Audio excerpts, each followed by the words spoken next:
ஒவ்வொரு பொதுமக்கள் ஒவ்வொரு பைசா போட்டு கட்டு போயிட்டு நோகாதான் சரிங்களா? யார் ஒத்துவாங்க?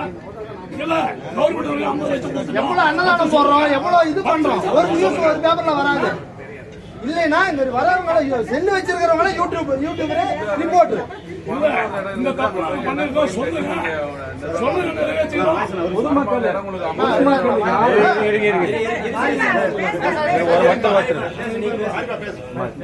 இவர் ஒரு பட்டியலை வைத்தவங்க அவரு சொல்வார் கேளு. அப்படியே பேச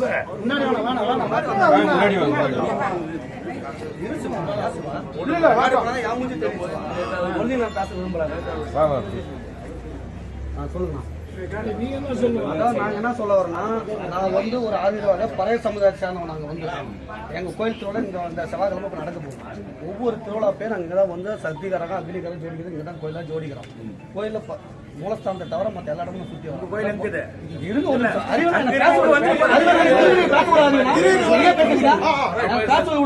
எங்க இருக்கிறேன் சொல்றேன் நான் இருக்கேன். நீங்க மூலஸ்தானத்தை தவிர இந்த கோயில சுத்தாத கால்படாத இடமெல்லாம் கிடையாது. ஆனா இந்த கோயில வந்து யாரும் வரவேணான்னு சொல்லல. இந்த சாமியோட சக்திகரகம் நான் தான் ஜோடிக்கிறேன். ஜாதியில பறைய தான் சத்திகரன் நான் தான் ஜோடிக்கிறேன். அந்த சாமிக்கு அளவு நான் வந்து அந்த அளவு குத்துறதுல இருந்து நான் தான் அளவு குத்துறேன். அந்த சாமிக்கு எலுமிச்சு மண் சுத்தி போட்டு நான் தான் சுத்தி போடுறேன். சாமி தூக்கி தேர்வு வைக்கிறது நான் தான் வைக்கிறேன். ஜாதியில பறையன் தான். என்னோட கோயில் தருமபுரி மெயின் ரோட்ல இருக்கு. சரி தொட்டியத்து மாரியம்மன் கோயில் என் கோயில். சரிங்களா? நாங்க எங்க சமுதாயத்துல 2 பேர் இருக்கிறோம். அந்த 2 கோயிலும் இங்க தான் பண்றோம். எங்களை யாரும் வர வேணாம்னு சொல்லி இந்த கோயில் இருக்கிறீங்களா, பூசாரிங்களா, இல்ல ஊருக்காரங்களா யாரும் இது வரைக்கும் சொன்னது கிடையாது. அப்படி இருக்கும்போது இப்ப வந்து அண்ணாள் கோயில் ஒன்றும் பிரச்சனை இல்லை. எங்களுக்குள்ள வந்து எந்த ஒரு ஜாதி பிரச்சனை எங்களுக்குள்ள இல்ல. நாங்க ஜாதி தான் சண்டை வரல. எழுநூறு போட்டுக்கலாம். தகவல் வந்து தவறான தகவல். அதாவது ஏன் அந்த கோயில் வேணா ஒரு சில நபர்களால் வந்து நம்மளுக்கு அந்த கோயில வருமானம் வந்தா என்ன கோயில வருமானம் அமைதியா இருந்தா கொஞ்சம் பேசுறாருல. உண்டியில் உள்ள இருந்த பாத்தீங்களா? இல்ல உண்டியில் இப்ப இருக்குதா பாருங்க. உண்டியில் வைக்கிறதுல யாருக்கு டொனேஷனும் வாங்குறதில்ல. அப்புறம் எப்படி என்ன ஆகுது? வரவு செலவு வேலை கொடுக்கறது யாருக்கு கொடுக்கணும்? வரவு செலவு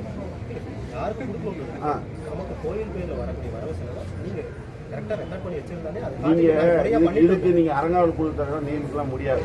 காரணம் என்னன்னு சொல்லி கேட்டா, நீ கவர்மெண்ட் கோயில இருந்து அறங்காவல் குழு தலைவரை யாரோ ஒரு நாள் போடுவீங்க. இது கவர்மெண்ட் கோயில் கிடையாது. சொல்லிடுறேன், இது கவர்மெண்ட் கோயில் கிடையாது. இது வந்து அன்னைக்கு ஏதோ பெரியவங்க ஒரு 2-3 பேர் சேர்ந்து இந்த சொத்தை வாங்கி ஒரு கொடுத்து இந்த ஒரு பேர் வச்சு அதுக்காக அவங்க கொடுன்னு சொல்லி நாங்கள் ஒரு 3-4 நாங்கன்னா நானும் இல்லை, ஒரு 3-4 பேர் சேர்ந்து அதை வாங்கி கொடுத்துருக்காங்க.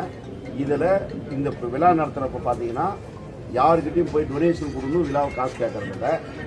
இது ஏதாவது ஒரு நடத்துகிறப்போ அதுக்கு காசு கொடுன்னு யாரும் கேட்கறதில்ல. நாங்களே இருக்கிற 4 பேர் 5 பேர் 10 ரூபா போட்டு இந்த விழாவை நடத்துகிறோம். அதில் எல்லா சமுதாயத்துக்காரனும் கலந்துனுங்கிறான். அப்படி இருக்கிறப்ப நீங்கள் போய் இது எடுக்கிறவனு போட்டதே தப்பு. இது முதல்ல இதில் வந்து ஹெச்ஆர்என்சி வந்து டேக்னு ஒரு பண்ணுங்கன்னு போட்டதே இது தப்பு. பெட்டிஷன் வந்து 1008 வேணும்னு பெட்டிஷன். அதாவது ஒன்று சொல்றது, ஒரு குடும்பத்துக்குள்ளேயே 4-5 பேர் அண்ணன் தம்பி தான், அவனுக்குள்ளேயே 1008 பிரச்சனை இருக்குது. இது வந்து எவனோ ஒருத்தன் வந்து பெட்டிஷன் போடுவான், அது பண்ணுவான், இவ்வளவு மக்களை வந்து நான் இது பண்றது இது கொடுமைப்படுத்துற மாதிரி. இன்னொரு விஷயம், இப்ப நீங்க வரீங்களா தேவையில்லாத குழந்தை நீங்க எல்லாம் ஒற்றுமையா நீங்களே கிரியேட் பண்றீங்க. கட்டாயம் சட்ட ஒழுங்கு பிரச்சனை வந்துச்சுன்னா அது நீங்க அதிகாரிங்க தான் போகுது. இங்க இருக்கக்கூடிய ஒரு நிமிஷம் இருப்பா, இங்க இருக்கக்கூடிய அறநிலையத்துறை அதிகாரிங்க தான் சட்ட ஒழுங்கு பிரச்சனைக்கு வந்தா நீங்க தான் பொறுப்பு. 100% நீங்க தான் பொறுப்பு. ஏன்னு கேட்டா எவனோ பெட்டிஷன் போட்டான், எவனோ சொன்னா, எப்படி இதெல்லாம் என்ன சொல்லுவாரு அதிகாரிங்க சொல்லக்கூடிய சொல்ல.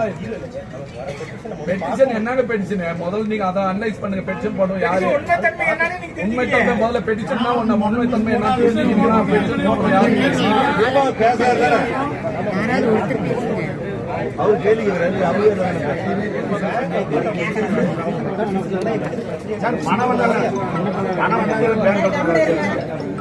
நல்லா பேசியாச்சு, முடிச்சாச்சு, லெட்டர் கொடுத்தோம் சார். லெட்டர் கொடுத்தாச்சு, நீங்க கிளம்புங்க சார். கோயில் நிர்வாகம் மூலியமா லெட்டர் கொடுத்துட்டோம், எல்லாம் முடிஞ்சிருச்சு. இந்த முன்ன விட்டு பின்ன வேலை செய்யற வேலை இருந்தா வேண்டாம்.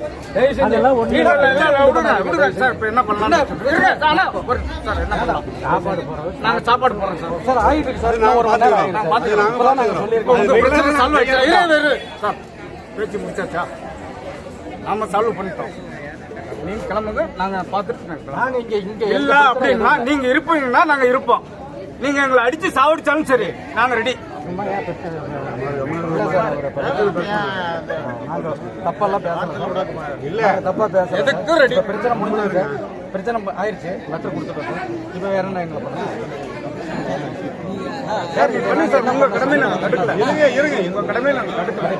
நாங்க வந்து எங்களோட கோயிலுக்கு முன்னாடி உட்காந்துருக்கோம். வேற என்ன இப்ப சொல்லுங்க சார்? அது வைக்க முடியாது சார், சொல்லியாச்சு. அவர் சொல்லல சார். வந்த உடனே எங்க அதிகாரிங்க எம்எல்ஏ எல்லாம் வந்தாங்க சார். அவர் முன்னாடி சொல்லல அதுக்கு அலௌட் இல்லைன்னு சொல்லிட்டோம். அது இல்லைன்னு சொல்லிட்டோம் சார். எங்க கோயிலுக்காக எங்களுக்கு வந்தாரு, எங்க ஊர் மக்கள், எங்க ஏரியா எம்எல்ஏ. அவரு வந்து மெம்பரா இல்ல கோயில் உறுப்பினரா சார்? ஆர்டர் எல்லாம் கிடையாது சார். எங்க கோயில் நாங்க அப்ளை பண்ணிருக்கோம்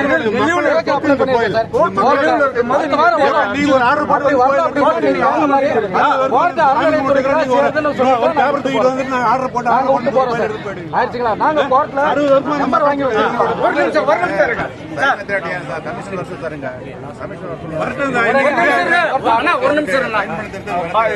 பாய் பேசுறாரு, விடுங்க. ஒரு நிமிஷம்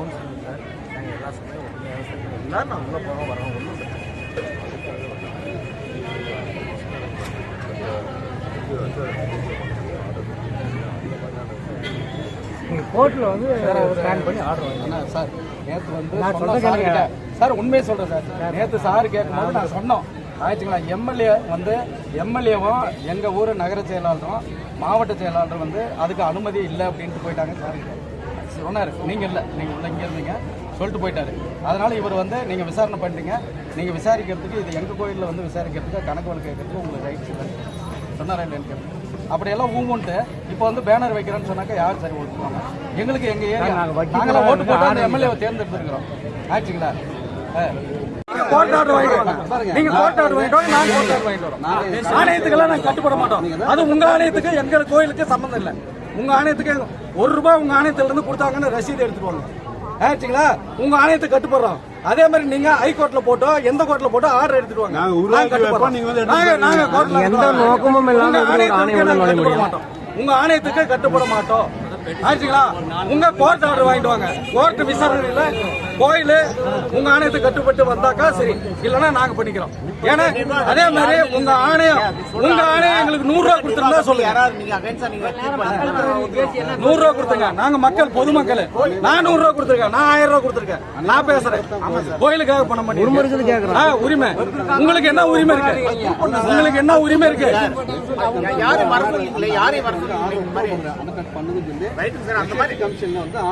சார் அவங்க யாரும் இங்க இல்ல சார். அந்த மாதிரி இல்ல சார். எழுதி கொடுத்தா தான் ஆணையம் வரணும். எழுதி கொடுக்காம எப்படி ஆணையம் வரலாம்?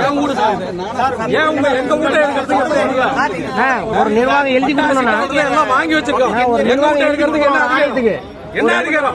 எந்த ஆணையத்துக்கு அதிகாரம் இருக்கு? எந்த ஆணையம் உத்தரவு போட முடியும்? ஏன் ஊட்ட இருக்கு? ஒரு நிர்வாகம் எழுதி கொடுக்கணும். எங்களால இது நடத்த முடியும்.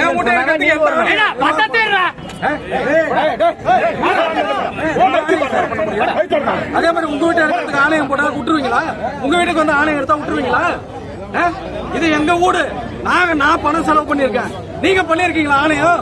எந்த ஆணையம் ₹100 கொடுத்துருக்கு கோயிலுக்கு? ஒரு ஆணையம் ₹1 கொடுத்தாங்கன்னு எடுத்துருவாங்க. நாங்க கோர்ட்ல போட்டு எடுத்துருவாங்க.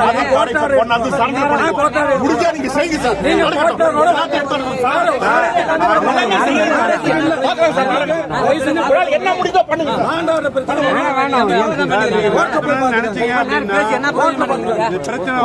உருவாக்கி விடுறீங்க. பிரச்சனையை நீங்க உருவாக்கி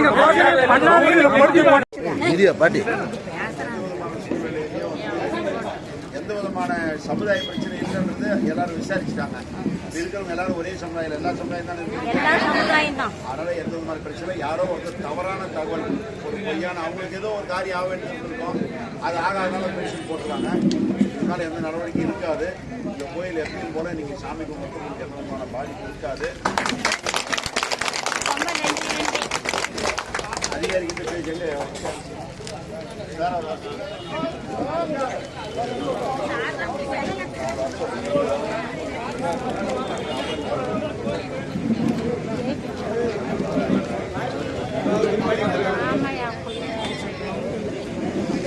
அவர் எல்லா சமுதாயத்திலும் எழுதி வாங்கியிருக்காரு. எழுதி வாங்கியிருக்காரு. இது சம்பந்தமாக நம்ம முன்கூட்டி ஒரு பென்ஷன் சார்பாக கோயில் சார்பாக போட்டிருக்காங்க. அதனால இப்போ வரைக்கும் இந்த கோயிலுக்கு எந்த விதமான தொந்தரவு இருக்காது. அதுக்குண்டான நடவடிக்கை இது எடுத்துணும் அப்படின்னு சொல்லியிருக்கோம். அதுக்குண்டான வேலையை அவங்களும் பண்ணுவாங்க. அதனால் நீங்கள் எப்படி இருக்கிற மாதிரி உங்களோட ஆன்மீக பணி தொடரட்டும். இதுக்கு எந்த விதத்திலும் பாதிப்பு இல்லாத நான் பார்த்துக்கலாம்.